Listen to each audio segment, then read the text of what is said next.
I'm gonna need another beer.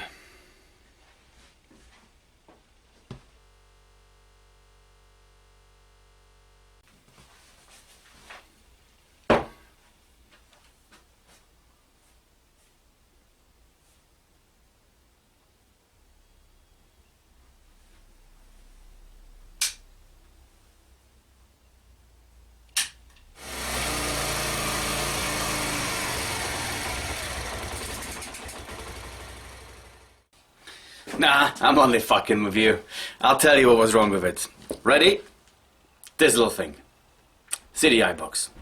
And all I needed to do is sleep on it. And I slept on it for 3 fucking months. And it came to me in my dream. Well, not quite, but near enough.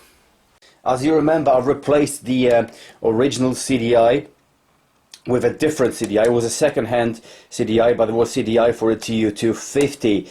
And I think that, well, that is the only difference. That is the only difference. Either I had 2 bad CDIs, or, and here's my explanation, hear me out. So 97 and 98 Plus, Suzuki made the TU engine not very different, but slightly different from the GN engine. And the main difference was, for example, the valves, inlet and exhaust valves.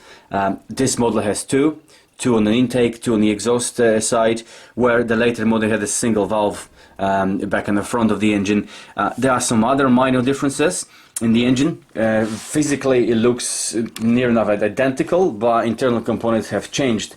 And what I'm thinking, this serving the modern engine and the one I replaced, and this is the engine specifically designed for a GN250.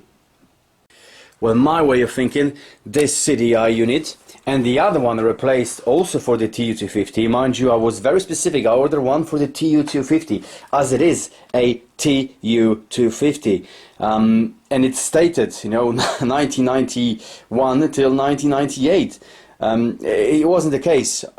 It is possible this unit was faulty, and the replacement unit was also faulty, as it wasn't brand new, but I was experiencing exactly the same scenario. Now I went step ahead and I ordered this little unit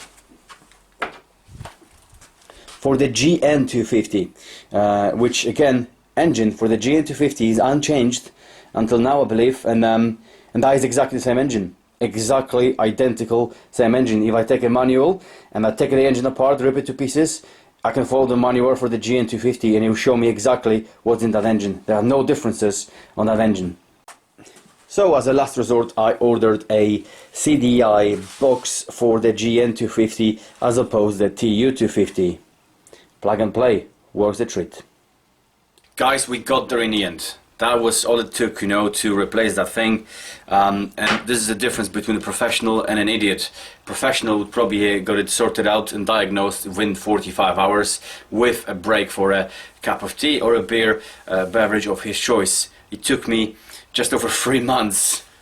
I wasn't on it all the time, but it just took me over 3 months to diagnose it, got to the bottom of it. I ripped everything apart twice, but I think I've learned a lot, and as a big credit to you guys, you helped me out. Germany, Finland, Poland, New Zealand, Australia, Canada, America, UK, obviously, all you guys were absolutely bombarded with the messages, and I thank you very much for it. Everything has been taken on board, and everything has been applied to this little bastard of a bike, but we got there in the end. Alright, ladies and gentlemen, I dedicate this little piece of shit to all of you guys because you made it possible. I don't think I would persevere with that. I think I would set it on fire. I think I would sold it for parts.